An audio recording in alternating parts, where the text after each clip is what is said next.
Donc ça c'est une conque d'appel. C'est donc l'espèce qui s'appelle Charonia tritonis, très probablement donc un des plus vieils instruments donc, de l'histoire de l'humanité.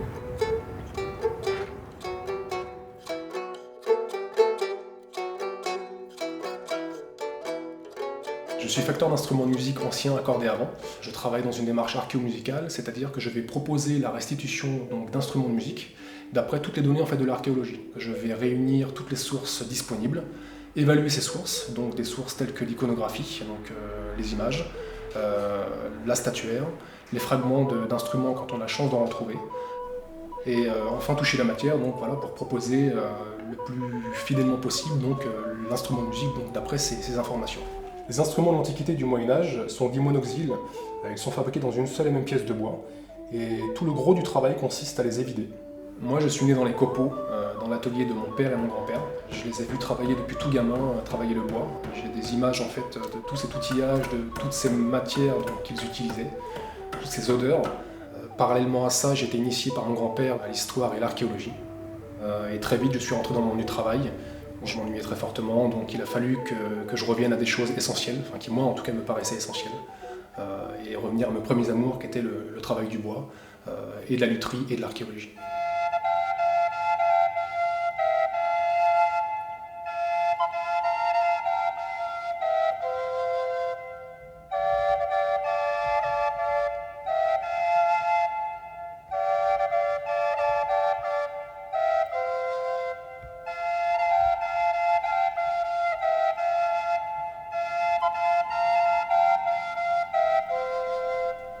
Le métier de facteur d'instrument et de luthier, effectivement, donc je l'ai appris tout seul.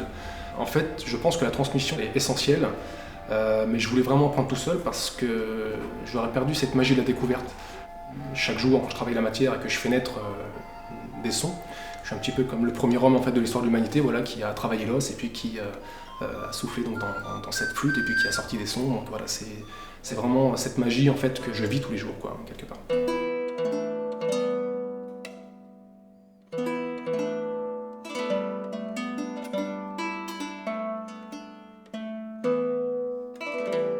Dans l'iconographie médiévale, on voit souvent le roi David une lyre à la main. On s'aperçoit qu'il a la main gauche plaquée derrière la lyre. Après expérimentation, on s'est aperçu qu'il pouvait donc bloquer certaines cordes et laisser les autres sonner, et du coup créer des accords.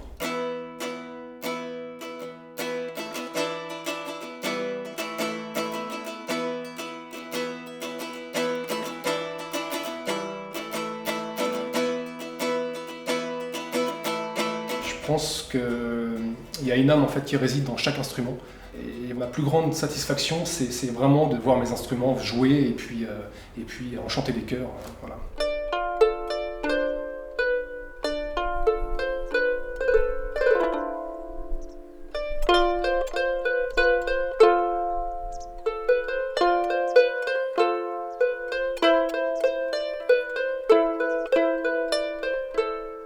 Ça, c'est la lyre gauloise qui apparaît en Gaule au 2e et 3e siècle avant Christ. Alors, pour restituer en fait cet instrument, j'ai travaillé d'après la quasi-totalité de la monnaie gauloise.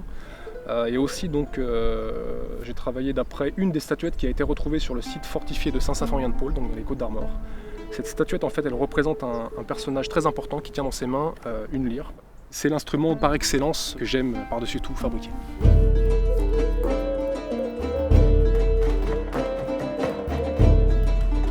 Alors l'atelier s'appelle l'atelier Trinox Samoni. Alors les Trinox Samoni en fait ce sont les 3 nuits de Samaïn, donc c'est une fête célébrée chez les Celtes en Gaule. Ces 3 nuits n'appartiennent ni à l'année en fait qui vient de s'écouler, ni à l'année qui arrive. C'est vraiment en fait 3 nuits qui sont en dehors du temps. Une espèce de période de germination qui correspond peut-être à toutes ces années où j'avais envie de faire ce travail.